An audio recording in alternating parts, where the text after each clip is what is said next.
Hari ini cukup berbeda. Biasanya itu saya hanya bersuara di balik layar, bersembunyi di antara suntingan, berteriak lantang tanpa harus menampakkan wajah. Namun kali ini tidak ada tempat untuk bersembunyi. Seluruh tim kreatif tidak memberi saya itu pilihan. Mereka semuanya memaksa saya untuk maju, berhadapan di depan layar untuk membabar pusaka secara langsung. Namun jujur, ada sedikit rasa canggung. Biasanya itu saya cukup kemaki saat berbicara di balik kamera. Tapi begitu lampu ini menyala dan wajah ini harus terlihat, suara saya jadi lebih pelan dan gerakan pun jadi lebih hati-hati. Namun saya cukup tenang karena sudah menyiapkan strategi.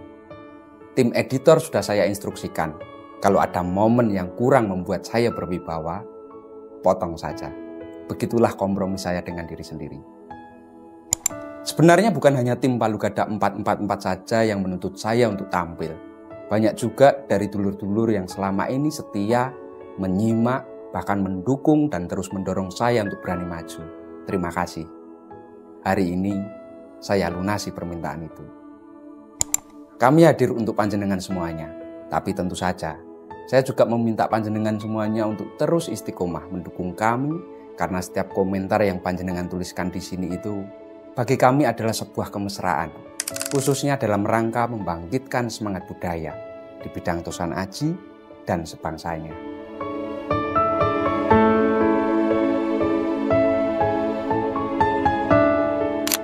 Di momen tidak biasa ini, tentu saya tidak hadir sendirian, apalagi hanya untuk memamerkan wajah saya yang berkarisma ini.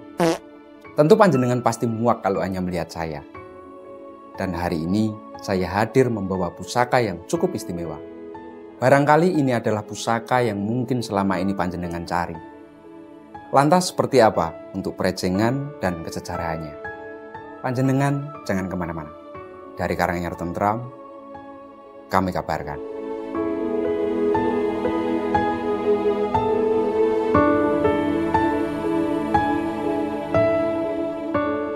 Pusaka ini berbalut warangka gaya khas Surakarta. Ia terbuat dari bahan cendana.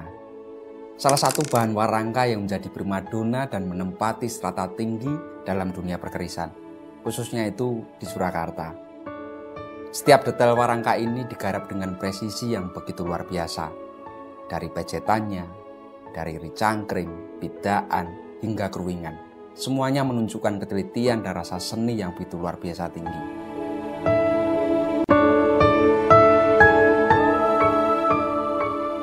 Keindahannya itu semakin lengkap dengan pendot tembaga yang disepuh perak. Luar biasa. Dihiasi tatahan yang halus yang mencerminkan kemewahan dan keanggunan seni adiluhung. Segalanya itu tampak begitu wangun, meriayeni, dan pastinya nutut hati. Mari kita buka untuk isinya.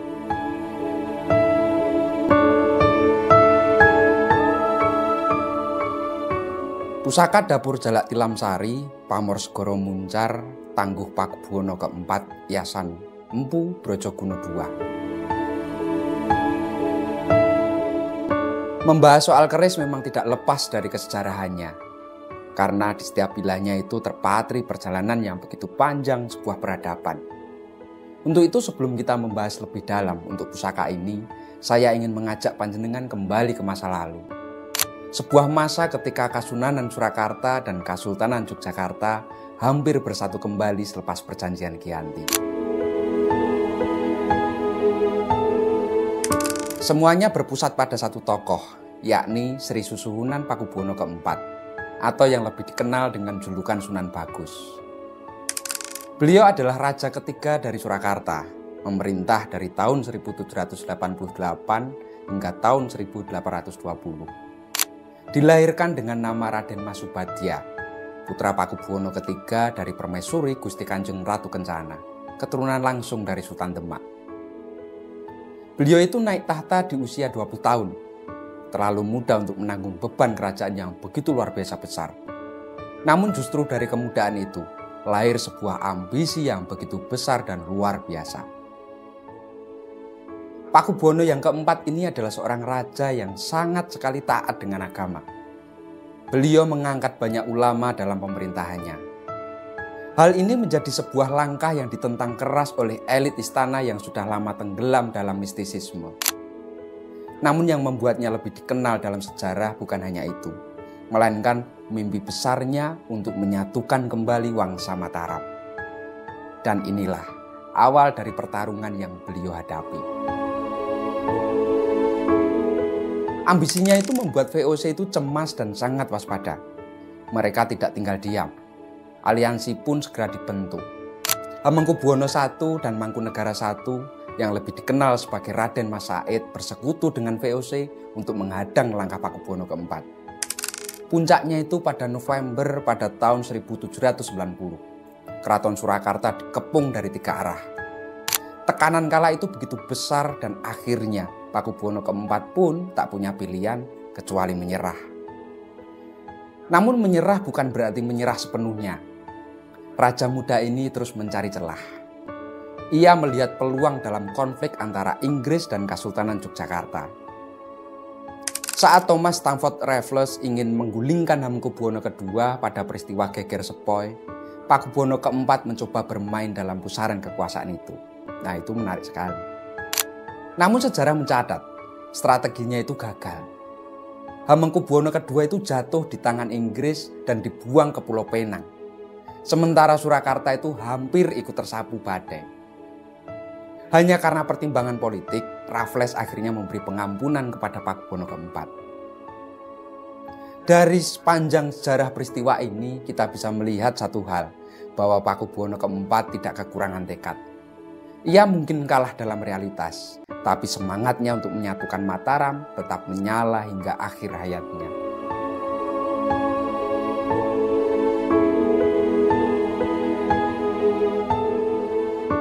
Selain seorang raja, Pakubuwono keempat adalah seorang spiritualis dan pujangga besar. Dari tangannya itu lahir Serat Wulang Reh, kitab ajaran moral yang hingga kini masih menjadi pedoman nilai luhur Jawa. Bahkan pujangga besar Nusantara yang kita kenal dengan nama Ronggo Warsito itu mengakui bahwa Pakubuwono keempat sebagai gurunya. Dengan kebesaran seperti itu, maka tidak heran jika pusaka-pusaka yang lahir di zamannya menjadi incaran bagi para pecinta Tosan Aji, sehingga membuat keris-keris era Pakubuwono keempat menjadi begitu sangat langka. Bahkan juga banyak empu besar muncul di era ini, termasuk Empu Brojogono. Salah satu nama empu paling tersohor dan sangat legendaris dalam dunia perkerisan.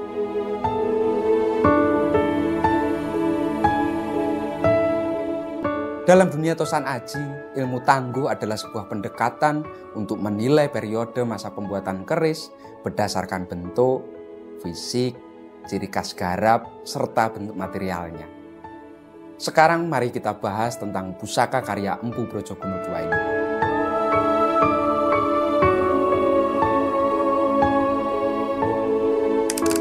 Semuanya bermula dari era Pakubuwono pertama, ketika beliau itu mendatangkan Empu Brojokaryo dari Madura. Dari sana tongkat estafet diteruskan ke Empu Brojogono I yang berkiprah di era Pakubuwono II saat Mataram itu berguncang dan berpindah dari Kartosuro ke Surakarta.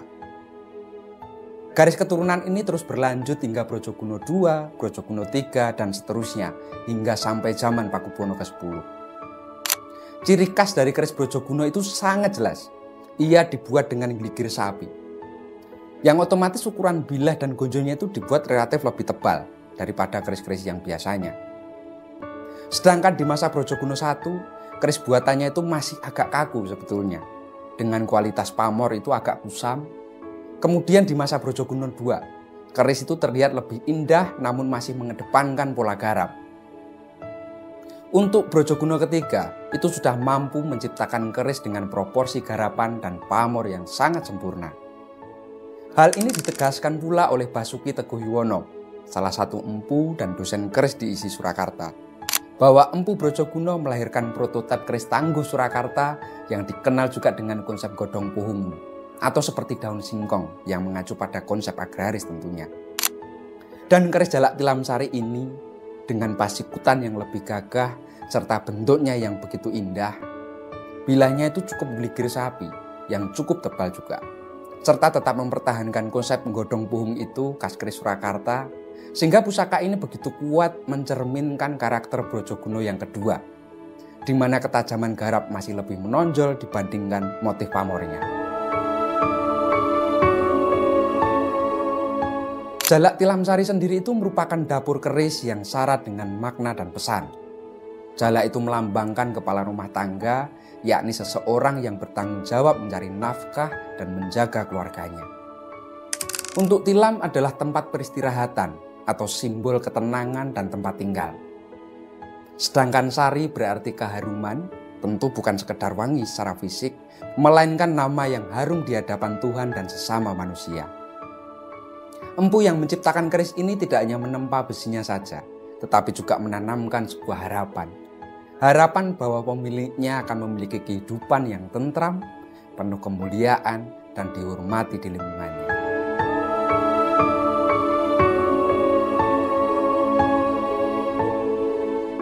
Tentu pamornya pun juga sangat menarik. Pada sekujur bilanya itu berpamor segoro muncar, bisa dilihat. Ia menggambarkan lautan yang terus bergerak dengan gelombang yang tak pernah diam. Dalam filosofi Jawa, air laut adalah simbol kelimpahan, bahkan perjalanan hidup dan keterhubungan dengan dunia luas.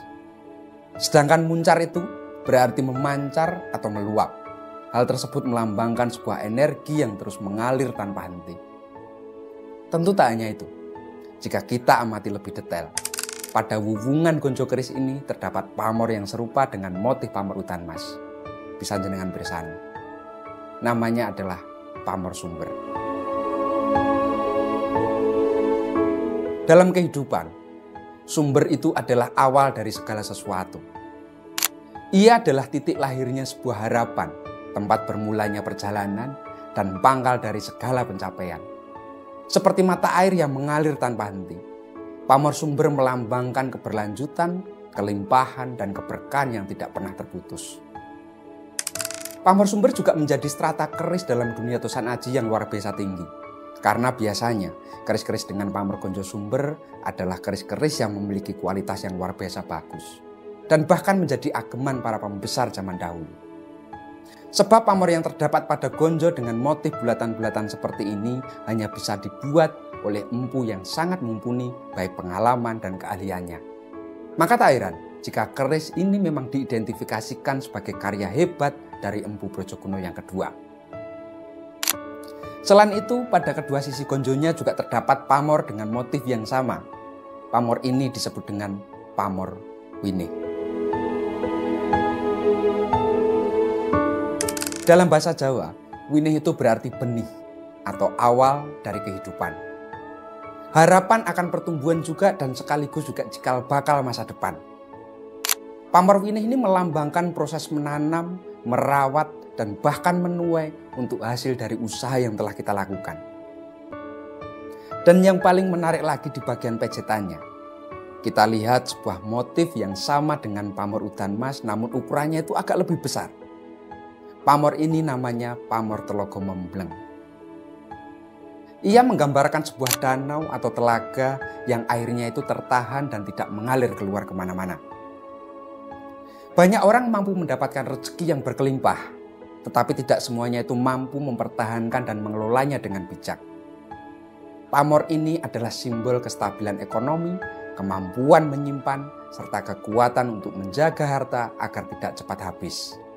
Sebuah pengingat bahwa mengumpulkan itu memang mudah, namun mempertahankan membutuhkan kebijaksanaan.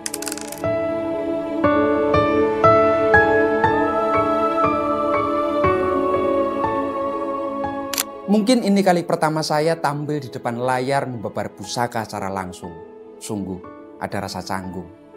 Tapi saya percaya, pusaka tidak akan berbicara jika kita tidak memberi ruang mereka untuk bersuara.